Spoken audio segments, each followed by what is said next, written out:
different fields, like either design, marketing, or arts, or I don't know, maybe psychology or whatever.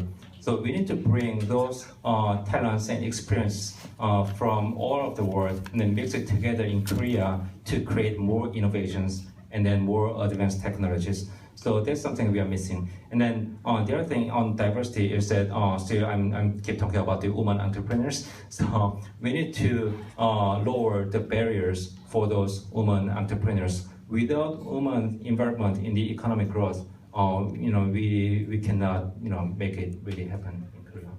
I agree. Yeah. Just Mango Plate actually has more women, actually like 60 or 70% women versus 30%, 40%. I don't know the stats anymore, but that's how it is, and that's just as important as well. Right. I totally agree. Yeah. And any I wanted to I'm getting signals to go into Q&A, and I wanted to just ask one last question about, do you have any last parting kind of comments or anything for the entrepreneurs in the room? Well, I think June started this talk with my CV, but I made many big failures. Before BPhone, I was one of the employees who laid off from the company. So I graduated from Stanford, and then I joined a company called Tenford, and then 9 months later, I was laid off. And then that was very harsh experience for me. And then that time I really thought about what's the entrepreneurship means, and then what does company mean to me, and then what does life mean to me. And then before then I had many failures, of course, in my college years too. But starting with my career life as a poor layoff employee, I learned a lot, and then there's the time I really deeply thought about entrepreneurship and then how I live my life. So you have to be a leader of your life, and that's actually what the entrepreneurship means. I'm not talking about having your business or how to make money and how to make a big success, and being a true leader of the life. And I think that's really true entrepreneurship means. So do what you like, and really think hard about whether you want to be involved in entrepreneurship. Well, I try to put it this way: find your mission, and then solve the. Find your mission. What problems that you want to solve in the community, and then having a good solution of the problem means that you make a good big success. Great, thank you. So I'll go into Q&A.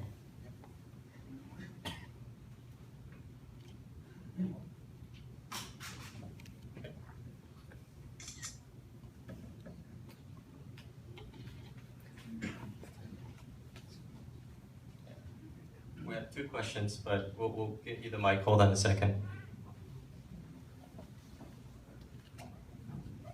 Hi, just wanted to ask what industry or sector you think is the most exciting these days? Well,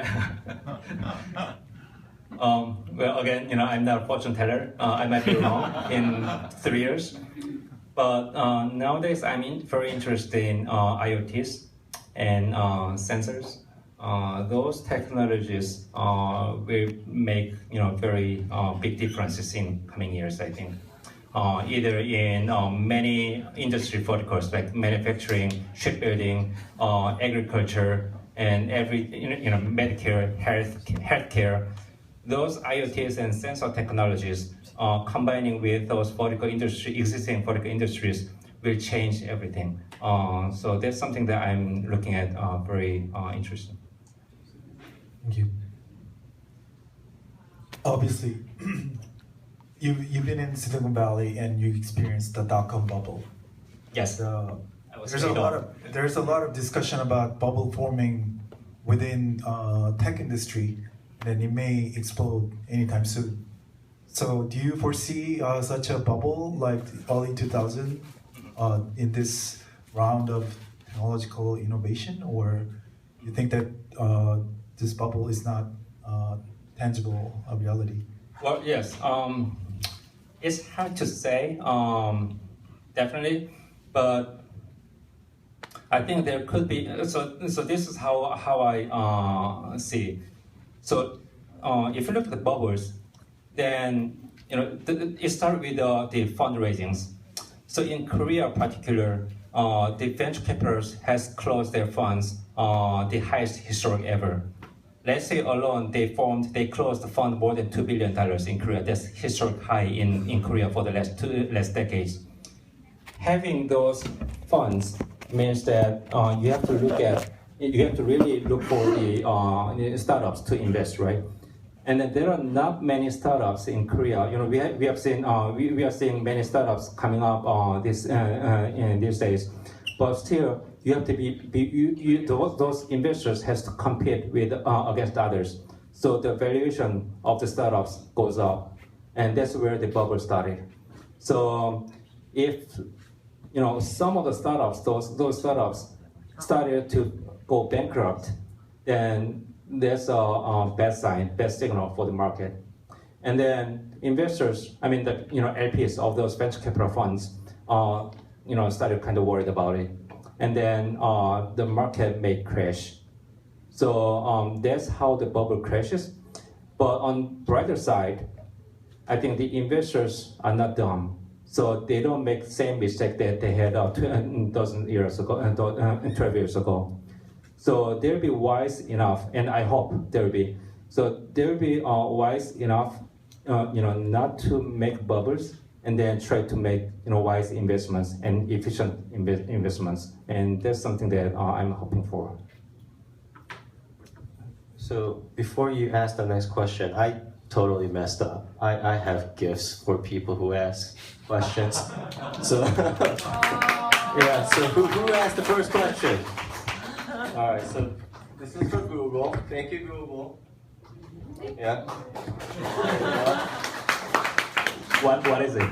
Oh, I should probably show you. No skin. Now he wants it. There you go. Wow. There you go. Who's the second? Oh, there you go. Yeah. This is a nice book, huh? Yeah. Well, we got two of those, and then the next one, before the next one comes up, I'll show you.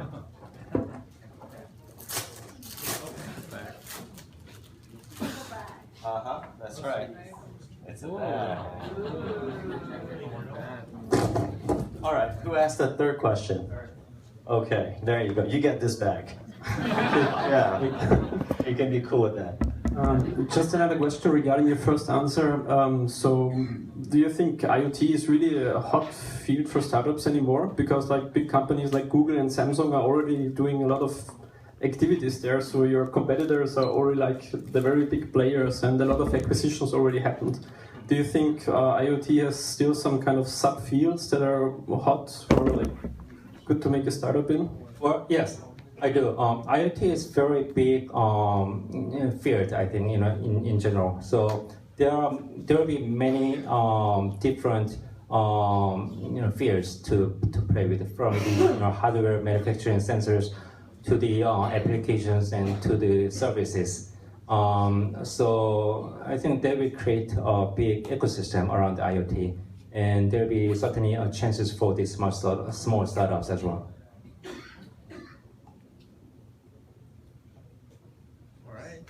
All right, you get a chance. Okay.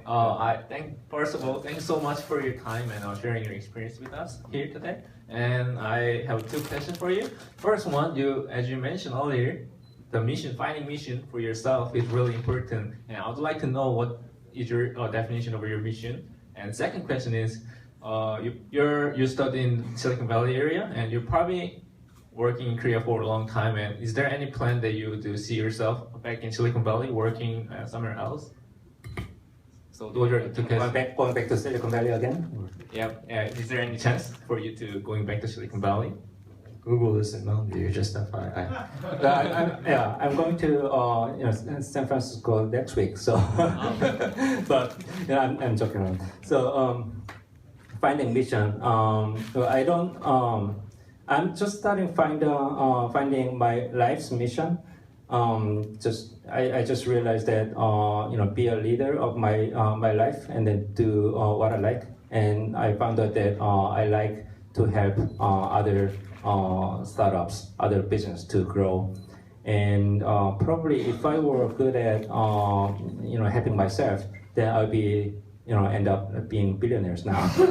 I'm not. I think Sure, he did well.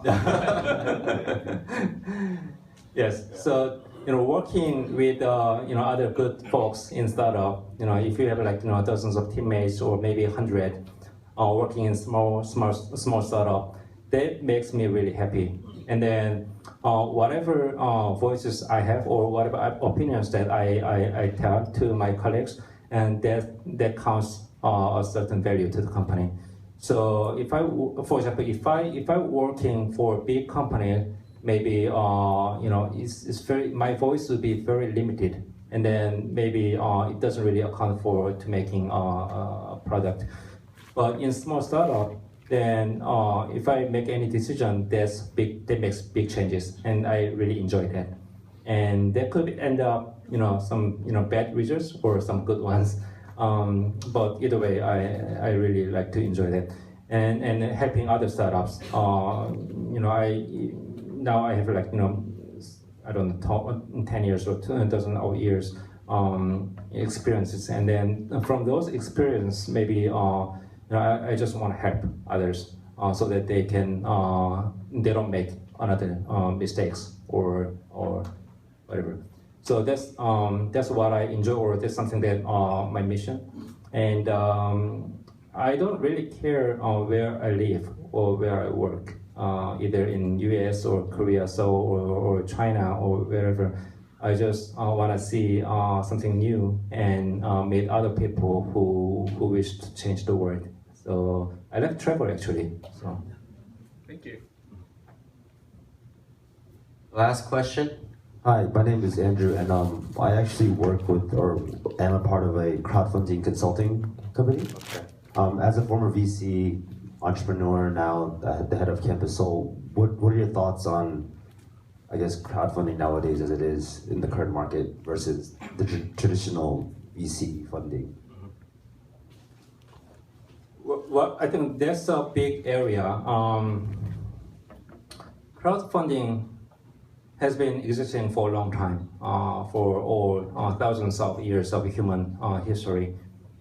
What makes difference nowadays is that using the technology, it makes easier to recruit crowds, actually. So before then, we had in analog, like 50 years ago or 100 years ago, we had like billboards on the street and then try to recruit other funders or investors to make something.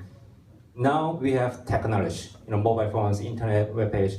It's far easier to recruit people, and that actually reduces the cost of recruiting investors, and that's how we describe crowdfunding nowadays. And I think that's very revolutionary. That makes changes actually. That helps in many countries, many communities, or many manufacturers who has idea to change the world. So I think that's the future of how we how we raise funds from the crowd. So I see in good ways.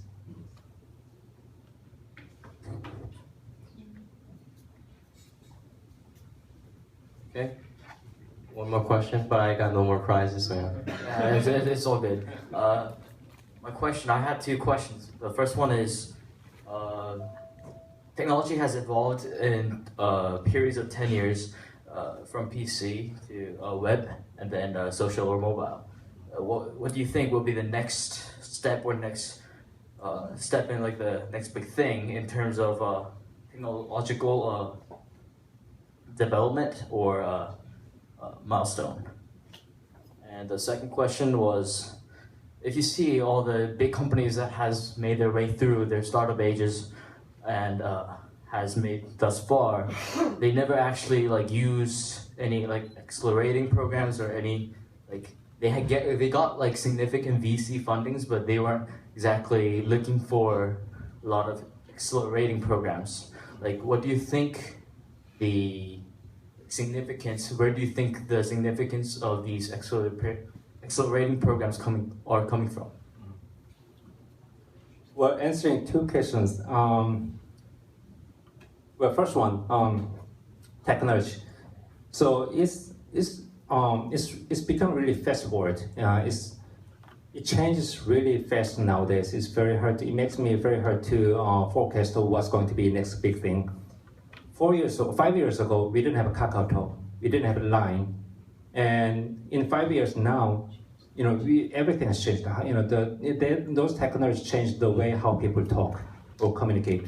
3 years ago, we didn't have, drones, or not 3 years ago, nobody knew like 10 years ago we would have like Airbnb or Uber or drones or fintech nowadays.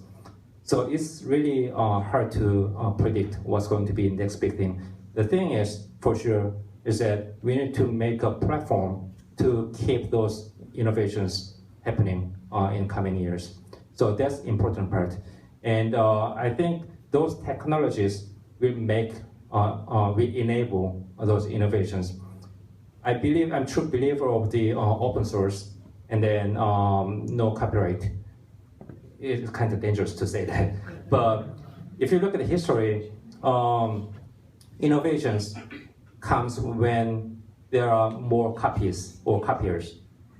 The printing technology in 15th centuries ago, in 15th century, that enabled many printings or books to share the knowledges. 15 years ago, when we had Napster, everybody shared good musics, and then people kind of worried about, we are going to ruin those music industry, and then it didn't happen. So now, more people are enjoying, better, the more musics every day. So if we open up those, informations, then innovation happens. That's what I believe. And it is not a Google's official opinion, but it's my just personal. Sure, got it on tape. Just my personal opinion about the information IP, and then I'm just saying that we have to keep our platform to make those innovations happen. So that's the important part. And what was the second one? I do not have a mic, but it was about accelerating programs. Oh, is it worth it? Basically, is that right? Well, it's kind of. I was asking about more the significance or like the value in which these accelerating programs have. Well, I see many big companies like not only Google but other big companies also have accelerating programs or venture investment programs as well. And I see, more people. I want to see more big companies do the same thing to make those innovations happening. And it is worth for us because right now we have less than 400 million users who has access to the internet now in worldwide, where we have more than 1 billion population worldwide.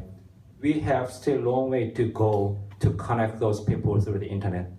And I believe that the reason, one of the reasons why we are doing this in Tampa, Seoul, is that we want to have more startups to have more internet users, more mobile users in the world, so that we can provide, we can benefit our technology to those other people who has access to the internet.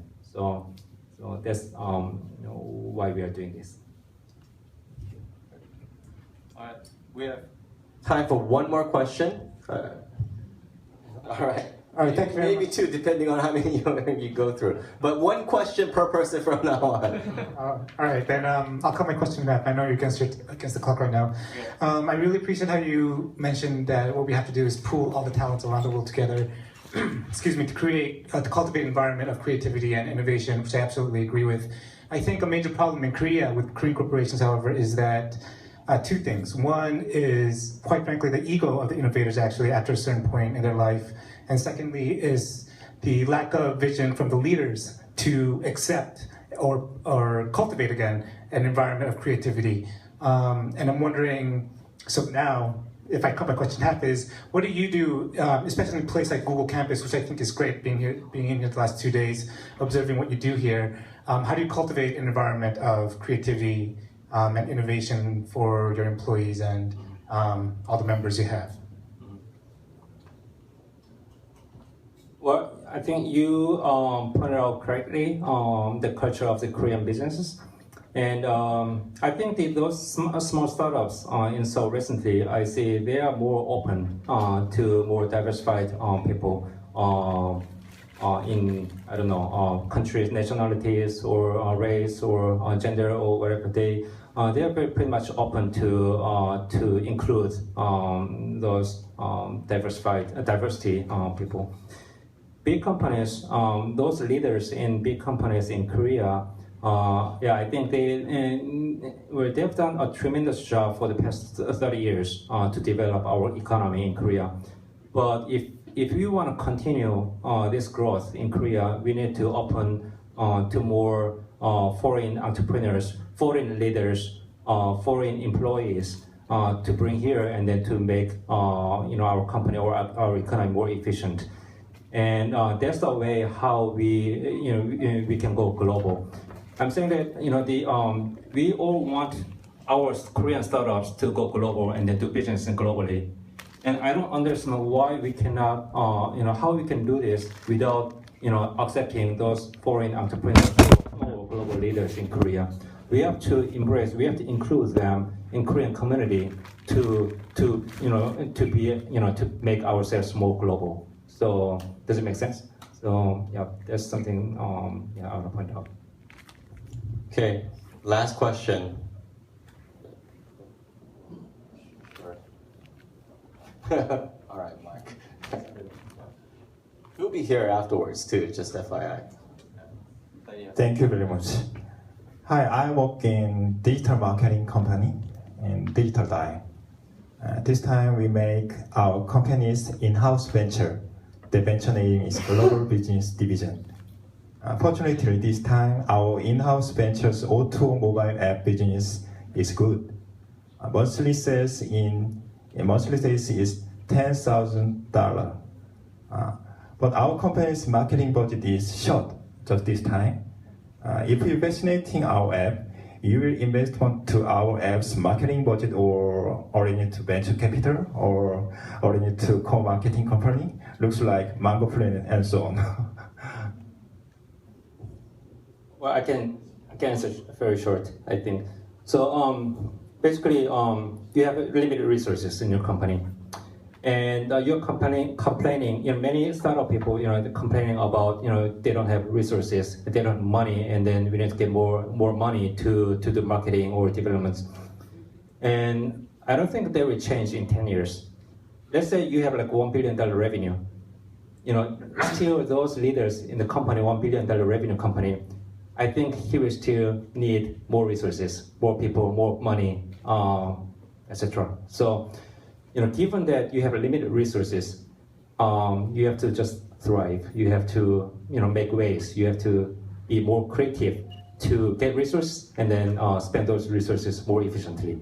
Like I said, in Rockett's era, we didn't have money, and that was our, competitive advantage because we had to find out our ways how to do, social marketing business with no money. So we spent less than $100 per month at that time. So it's not like $10,000 to recruit 100,000 users.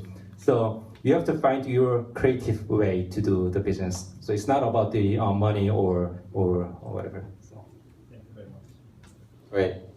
All right. So I think we're actually against our hour, but don't worry, we still have time afterwards. And now with beer in the back. So remember what I said about the beer. So I don't want anything left over here.